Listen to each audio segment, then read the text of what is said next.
थी कि party high command UP में मुख्यमंत्री का चेहरा बदल सकता है, लेकिन इन तस्वीरों के सामने आने के बाद ऐसी तमाम खबरों पर विराम लग गया। हालांकि ये पहला मौका नहीं था जब पीएम मोदी और सीएम योगी के बीच बेहतर तालमेल दिखाई दिया हो। इससे पहले भी पीएम मोदी चुनाव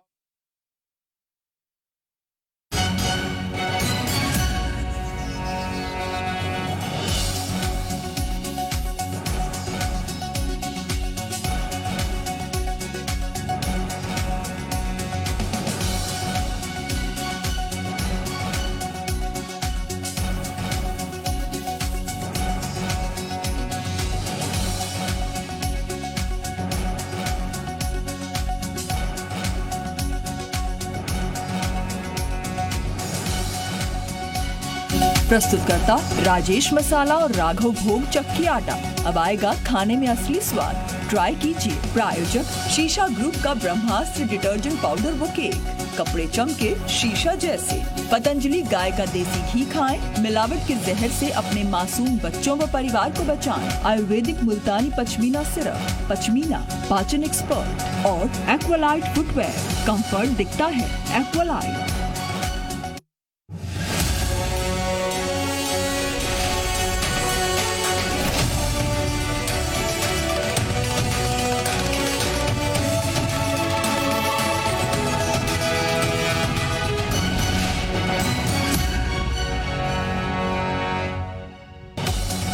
सीएम योगी आदित्यनाथ ने बीजेपी संगठन के पदाधिकारियों और रणनीतिकारों के साथ की बैठक। ऑफिस बॉय तक के कर्मचारियों को तोहफा देकर किया सम्मानित।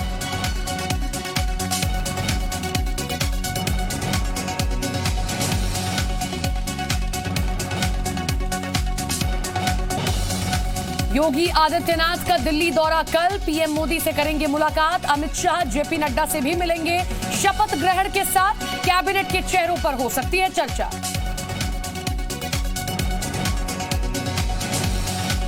उत्तराखंड में होली के बाद होगा नई सरकार का गठन। सीएम के नाम पर चर्चाओं का बाजार हुआ गर्म। केंद्रीय नेतृत्व पर टिकी सभी की निगाहें। अलीगढ़ के वार्ष्णेय महाविद्यालय में ड्रेस कोड लागू। हिजाब पर बैन से कॉलेज पहुंची मुस्लिम छात्राओं को लौटाना पड़ा घर।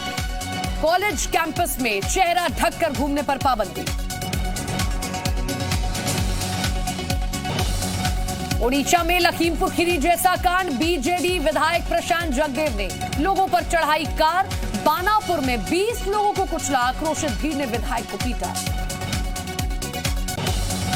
और रूस का नया आरोप, अमेरिका के सहयोग से बायो वेपन प्रोग्राम चला रहा यूक्रेन। यूएनएससी की बैठक बुलाई, अमेरिका ने किया आरोप खारिज।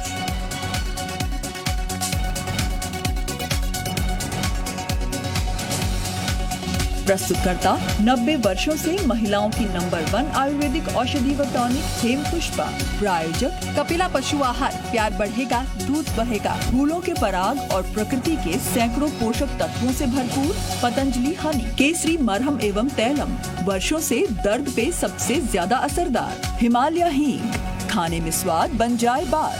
20 वर्षों का विश्वास। शुगर को नियंत्रित करने का आयुर्वेदिक व सरल उपाय। धनवंतरी नेचुरल हर्ब्स केयर की D30 टैबलेट्स। चाय वही जो अतिथि मन भाए। संजीवनी गोल्ड टी 45 वर्षों से भरोसे पर खरा। शुद्ध सरसों से निर्मित बावर्ची कच्ची घानी सरसों का तेल। बावर्ची खिलाइए सबको रिझाइए। और appro solar, power with brain.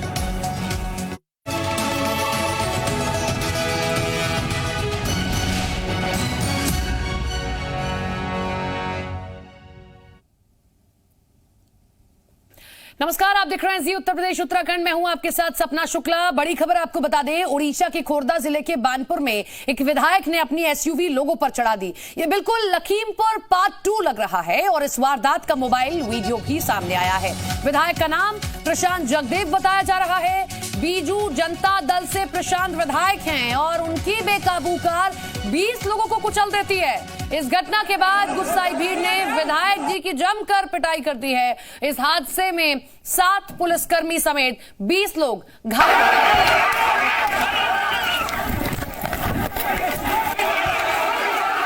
तो ये तस्वीरें आप देख रहे हैं, विधायक ने लोगों को कार से कुचला है। लखीमपुर कांड पार्ट 2 ये नजर आता है। याद कीजिए आज से कुछ महीनों पहले लखीमपुर में भी किस तरीके से गृह राज्य मंत्री के बेटे ने किसानों पर थार चलाई थी और इस पूरे मामले में फिलहाल अभी जो है जांच चल रही है। लेकिन कुछ ऐसा ही मामला उड़ीसा के बानापुर से सामने आता है। वीडियो भी हम आपको दिखा रहे हैं, जिससे में आप साफ देख सकते हैं कैसे विधायक जी की गाड़ी कई लोगों को कुचलती हुई आगे बढ़ जाती है। इस हादसे में 7 पुलिसकर्मी समेत 20 लोग घायल हो गए। देखिए ये आप देख सकते हैं सामने लोग खड़े हुए हैं, जिसमें आपको खाकी पहने हुए पुलिसकर्मी भी दिखाई देंगे, लेकिन बिना सोचे समझे गाड़ी आगे चला दी जाती है और इसमें 20 लोग घायल हो गए।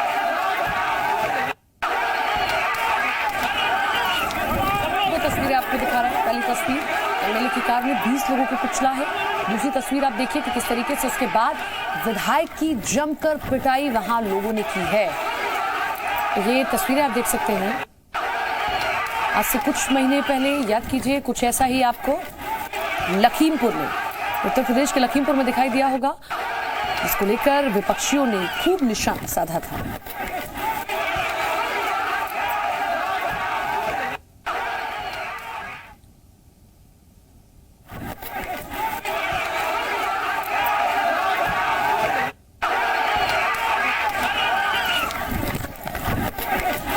तो बीजेडी एमएलए की कार का कहर आप देख रहे हैं पहली तस्वीर, और उसके बाद लोगों का गुस्सा फूटा है। विधायक जी को गाड़ी से निकाला है और किस तरीके से लाठियां भांजी गई हैं, किस तरीके से विधायक की धुनाई जमकर वहां लोगों ने की है।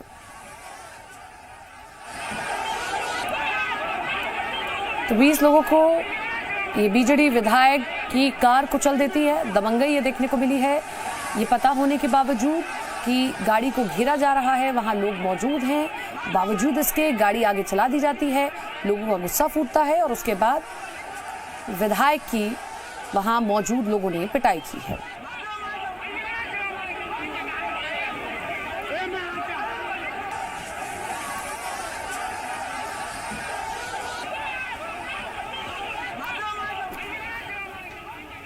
तो बीजेडी विधायक ने लोगों पर कार चढ़ाई।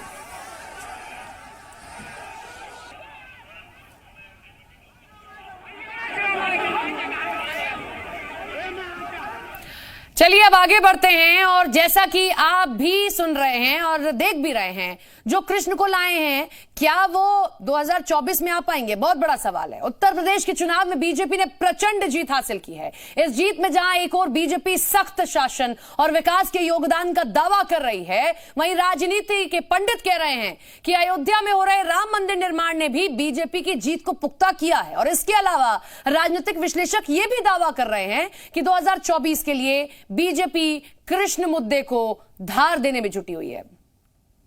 राधे राधे, जय श्री राम।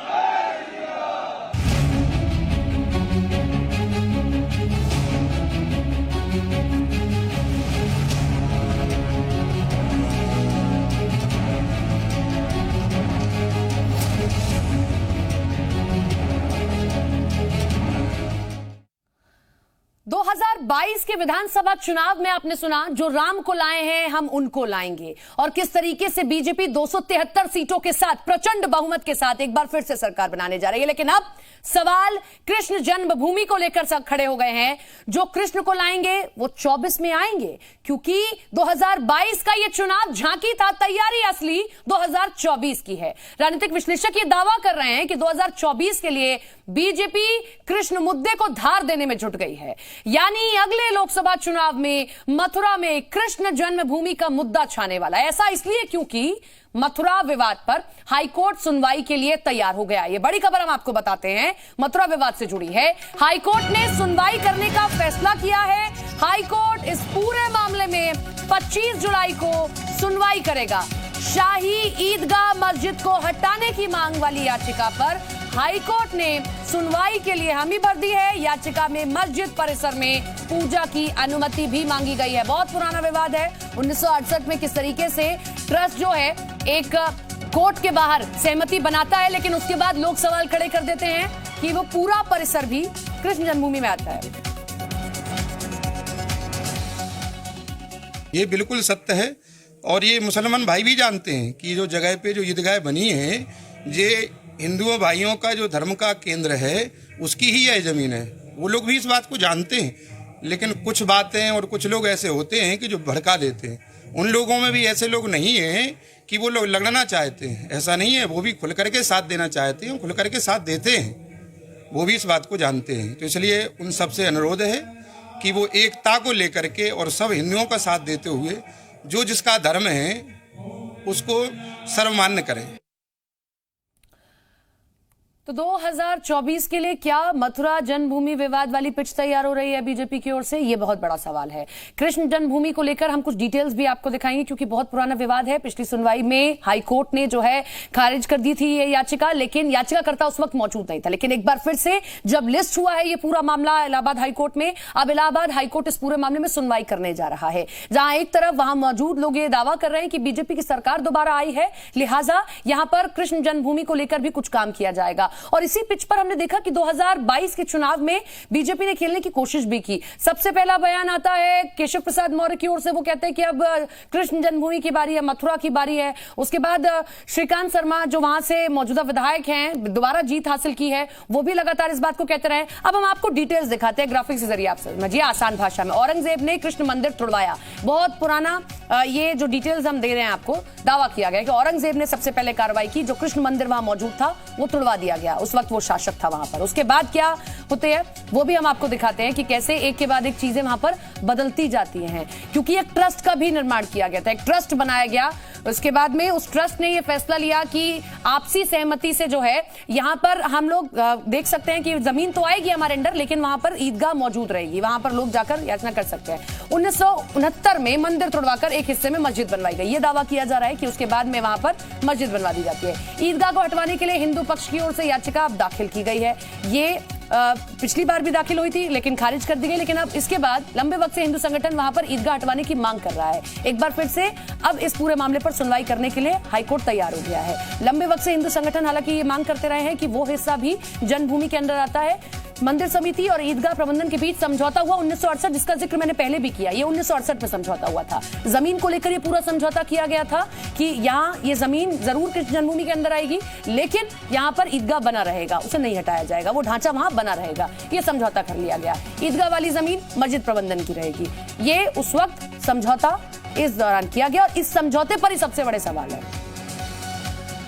तो हमारे साथ हमारे सहयोगी कन्हैया जुड़ रहे हैं, उनका रुख करते हैं, मथुरा से जुड़ रहे हैं। कन्हैया, देखिए बहुत पुराना विवाद है, इस पुराने विवाद को लेकर अब बीजेपी आगे की तैयारी कर रही है, लेकिन वहां पर साधु संत क्या कह रहे हैं, मौजूद लोग क्या कहते हैं और किस तरीके से इस पूरे मामले में, क्योंकि 1 दर्जन से ज्यादा जो याचिकाएं हैं वो मथुरा के कोर्ट में भी दायर की गई हैं।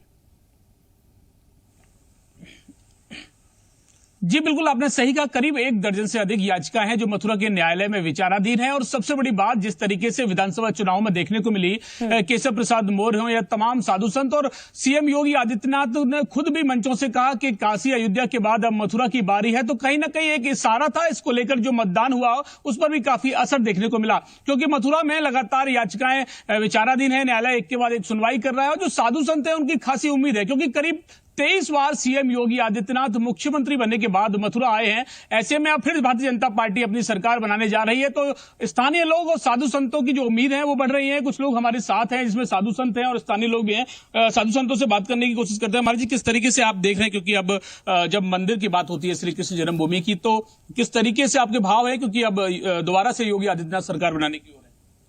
वंदे मातरम, जय श्री राम, जय श्री कृष्ण। सबसे पहले तो 4 राज्यों में जो भाजपा का कमल खिला है उसके लिए जनता को हम धन्यवाद देते हैं। ये तो बहुत सुंदर बात है, हमारे योगी जी जो आए हैं जन जन की उमंग से, भावना से। और अब अयोध्या काशी की पूरी तैयारी हो चुकी है, अयोध्या काशी बनी प्यारी है, अब मथुरा की बारी है। अब सभी लोगों की हमारी ये उम्मीद है श्री योगी जी महाराज से, मोदी जी से, अब श्री कृष्ण जन्मभूमि जो हमारी गर्त में पड़ी हुई है उसको, मस्जिद को हटा करके भव्य जन्मभूमि बने, जो हिंदू धर्म का स्वाभिमान जागृत हो। जो और लोग हैं उनसे बात करते हैं, आप किस तरीके से देखते हैं, क्योंकि अब भारतीय जनता पार्टी दोबारा सरकार बना रही है, तो क्या श्री कृष्ण जन्मभूमि जो मामला चल रहा है, क्या उस पर पार्टी काम करेगी? देखिए, जो चंद्रगुप्त मौर्य का शासनकाल था प्राचीन काल में, उसे स्वर्ण युग कहा जाता था। वही स्वर्ण युग आज भी है। मोदी जी के नेतृत्व में आज भारत में स्वर्ण युग चल रहा है। और आपने वो पिक्चर देखी है गंगा जल, उसमें कहते हैं ना, एक डायलॉग है, गंगा जल की तरह सब पवित्र कर देंगे। निश्चित रूप से लौट रहे कन्हैया आपके पास में क्या साधु संत कह रहे हैं वो जानेंगे, लेकिन इसी बीच हमारे साथ में महक महेश्वरी याचिका करता है इस पूरे मामले में, वो भी जुड़ गए हैं, और राजूदास मान हनुमानगढ़ी से वो भी जुड़ गए। सबसे पहले हम याचिका करता जो है उनका रुख करते हैं। महक जी, पिछली बार जब खारिज हुई थी तब आप मौजूद नहीं थे, तब खारिज कर दी गई, एक बार फिर से लिस्ट हुई है पूरी याचिका। क्या उम्मीद लग रही है कि हाईकोर्ट इस पूरे मामले में क्या संज्ञान लेगा, और पूरा मामला आप अगर रखे सामने? जी, सर्वप्रथम बात तो यह है कि मैं हाई कोर्ट में मौजूद इसलिए नहीं हो पाया था क्योंकि मेरे पास इन्फॉर्मेशन ही नहीं थी, मेरे पास वीडियो लिंक्स आती ही नहीं थी रजिस्ट्री की तरफ से। मतलब मैं अपनी गलती के कारण हाजिर नहीं हुआ ऐसा नहीं है। नंबर 2, ये जो मामला है ये एक्चुअली आज का मामला नहीं है, बहुत पुराना मामला है। मतलब आप देखेंगे कि भगवान कृष्ण का जो जन्म है वो 5000 साल पूर्व हुआ, मतलब अवतरण जो हुआ 5000 साल पूर्व हुआ। और उसके बाद जब हम देखते कि अंग्रेजों का शासनकाल था, उस समय भी जब ये मुगल आक्रांताओं के द्वारा जब मस्जिद स्थापित कर दी गई, उसके बाद एफ.एस. ग्राउस ने एक पुस्तक भी लिखी है। इस पुस्तक में उसने पूरा डिटेल में बताया कि कैसे यहाँ पे मस्जिद को, मतलब मंदिर को हटा के मस्जिद की स्थापना की गई। बाद में फिर जाट राजाओं के द्वारा वापस मंदिर की स्थापना की गई। तो इसमें दरअसल क्या है कि मैं जो हाई कोर्ट में गया हूँ, ये कोई मैं जमीनी विवाद के लिए नहीं गया हूँ। मैं इसलिए गया हूँ हाई कोर्ट के पास कि ये हमारा आस्था का विषय है और पूजा का अधिकार सबको दिया गया है under article 25 right to worship.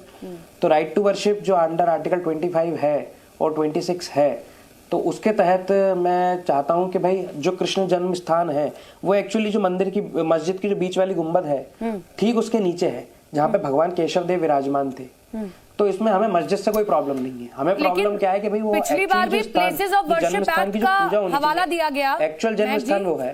हाँ, पिछली बार भी प्लेसेस ऑफ वर्शिप एक्ट का हवाला दिया गया, इसमें से अयोध्या की जो जन्मभूमि थी वो तो अलग रख दी गई थी, लेकिन इसमें कहा गया कि 1947 से पहले जो मंदिर या तमाम चीजें वहां बनी है वो बनी रहेंगी। तो इस बार लगता है कि उसको लेकर पेच फंस जाएगा फिर से।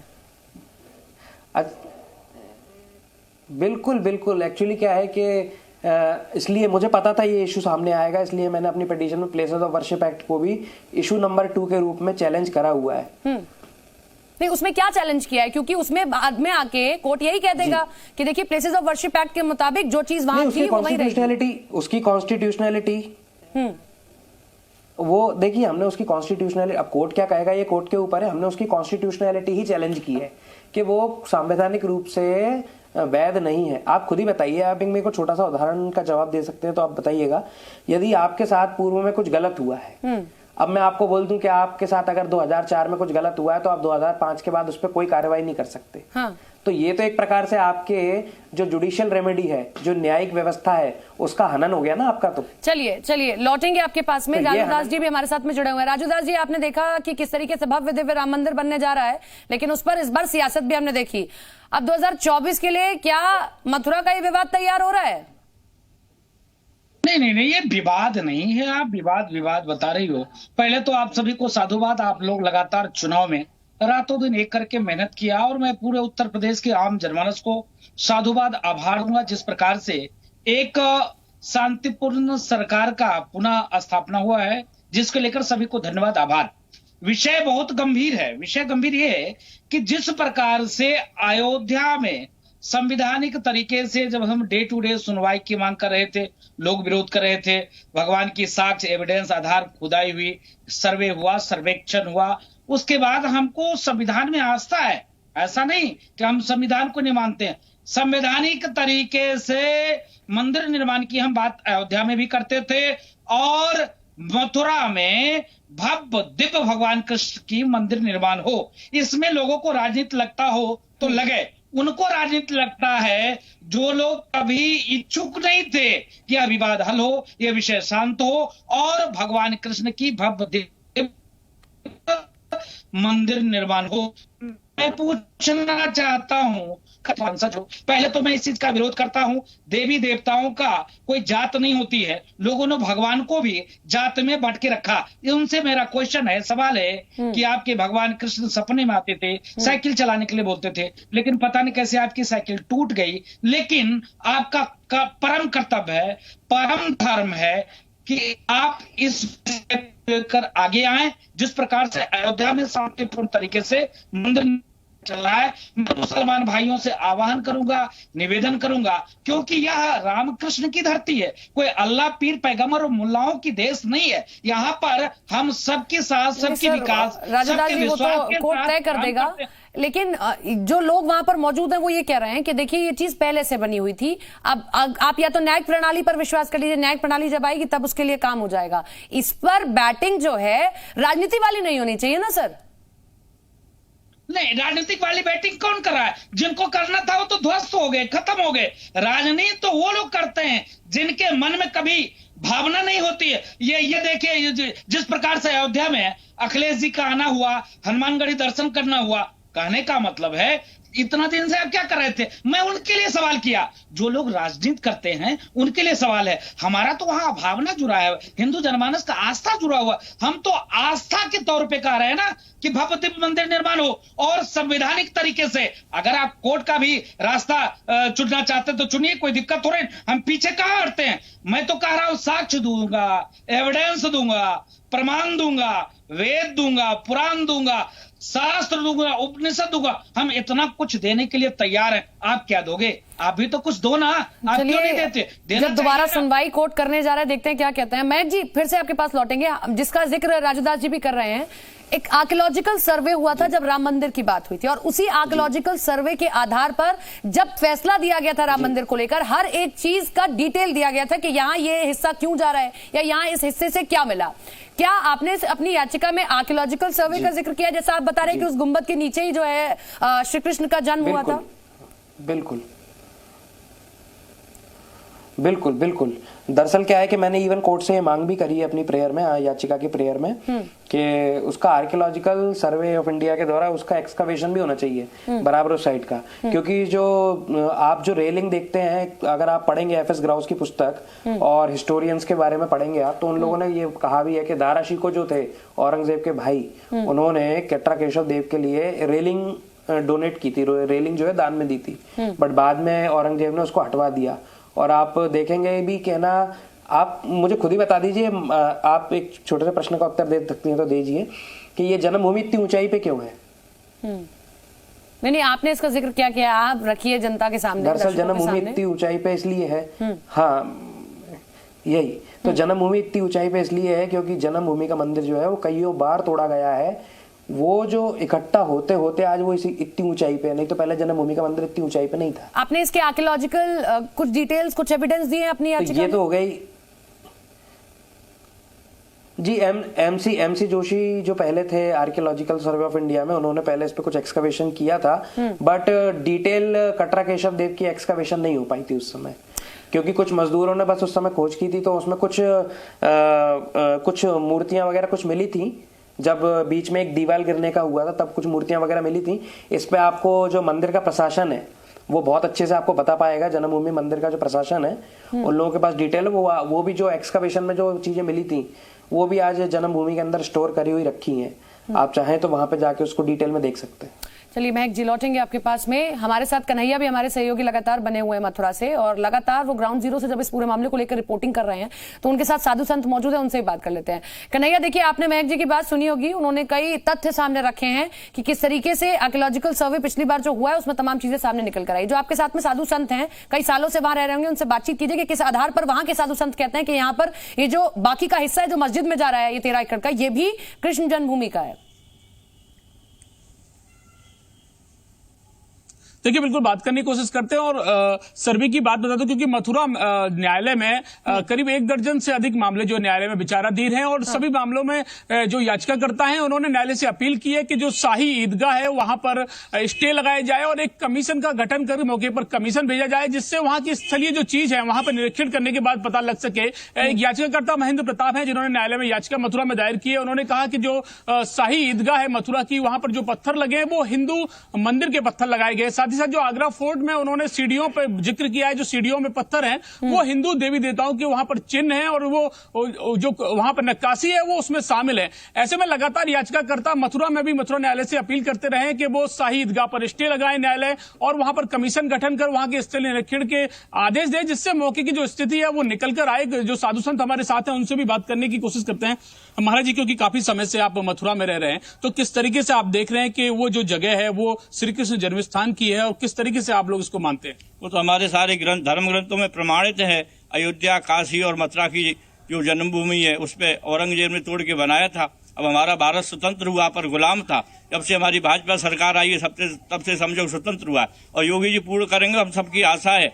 योगी जी आए हैं, भगवान की कृपा से मथुरा की जन्मभूमि वास्तव में जागृत होनी चाहिए, वो मैजिक हटनी चाहिए वहां से, ये हमारी मांग है। लेकिन कहा जाता है कि ये सब राजनीतिक विषय हो रहा है, तो ये कहा जाता है कि राजनीति से इस पे हो रही है, तो आप लोग कैसे देख रहे हैं? राजनीतिक विषय नहीं है, ये हमारा अधिकार है। हम सभी सनातन धर्मियों का ये हमारा अधिकार है। जिस तरह से चलिए इंतजार हम करते हैं हियरिंग का, जो अगली तारीख दी गई है कि हाईकोर्ट एक बार फिर से इस पूरे मामले में जो है सुनवाई करने जा रहा है। लेकिन उस सुनवाई के साथ ही 24 के लिए क्या बीजेपी की ओर से राह बनाई जा रही है, ये देखना होगा। बहुत बहुत शुक्रिया कन्हैया आपका जुड़ने के लिए, आपका भी बहुत बहुत शुक्रिया मैक जी जुड़ने के लिए, और राजू दास जी आपका भी बहुत बहुत शुक्रिया जुड़ने के लिए, तमाम जानकारी देने के लिए। तो एक छोटे से ब्रेक के लिए रुक रहे हैं, देखते रहिए जी उत्तर प्रदेश उत्तराखंड।